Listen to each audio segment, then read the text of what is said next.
A consagração do primogênito foi uma ordenança divina carregada de simbolismo e profundidade espiritual. O contexto era claro: o povo estava saindo de séculos de escravidão, tendo vivenciado a poderosa mão de Deus, libertando-os do Egito. Na última praga, a morte dos primogênitos, os filhos israelitas foram poupados, porque estavam sob o sinal do sangue do Cordeiro, aplicado nos umbrais das portas. Esse ato de fé os salvou. Por isso, Deus agora exige: consagre-me todo primogênito. Êxodo capítulo 13, versículo 2. Isso não era apenas um gesto de gratidão, mas uma declaração de pertencimento. Deus estava ensinando que tudo o que temos vem dele, e que a vida preservada deveria ser dedicada ao seu serviço. O princípio aqui é profundo: consagração é uma resposta à graça.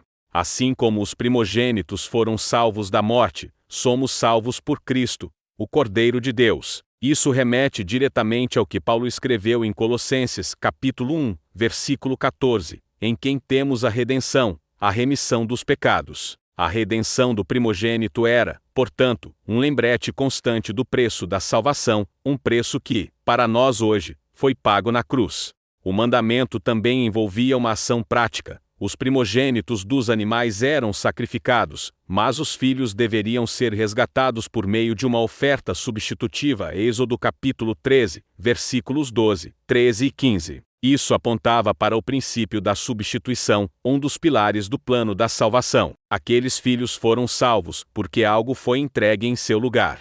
O que Deus estava gravando na mente do povo era que a libertação exige entrega, sacrifício e reconhecimento da soberania divina. Ao consagrar os primogênitos, os israelitas estavam afirmando: tudo o que temos vem do Senhor, e tudo o que somos pertence a Ele. Era um ato de rendição total. Hoje, mesmo que não pratiquemos esse rito literalmente, o princípio ainda se aplica. Fomos comprados por alto preço, como diz a primeira carta aos Coríntios, capítulo 6, versículo 20, e por isso devemos viver como consagrados a Deus. A consagração dos nossos dons, tempo, filhos e recursos é a maneira como mostramos que cremos na redenção operada por Jesus. Além do aspecto prático e simbólico, havia um componente educativo e memorial. Êxodo capítulo 13, versículo 16 afirma: será por sinal sobre a tua mão, e por frontais entre os teus olhos. Essa linguagem aparece também em Deuteronômio, e mais tarde, de maneira negativa, no Apocalipse, indicando identidade e lealdade.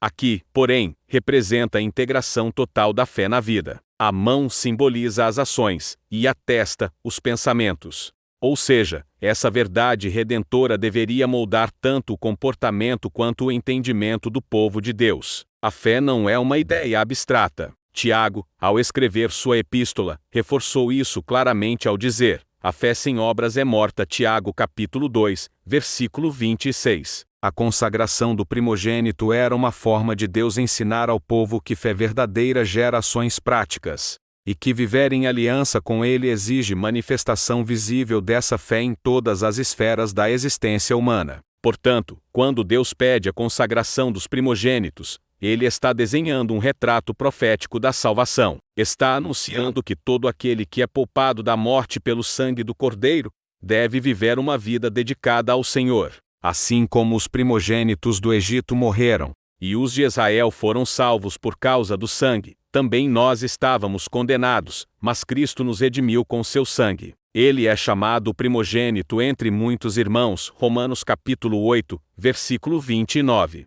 A vida do cristão, portanto, deve ser um constante ato de consagração. Tudo o que fazemos com nossas mãos, e tudo o que alimentamos em nossos pensamentos, deve apontar para essa redenção. Viver consagrados é a única resposta digna à grande salvação que recebemos, não por nossos méritos, mas pela graça divina. E a cada novo dia, assim como o povo de Israel ensinava seus filhos sobre o significado daquele ritual, também devemos ensinar, viver e proclamar que pertencemos ao Senhor, porque fomos resgatados com o sangue precioso de Jesus Cristo.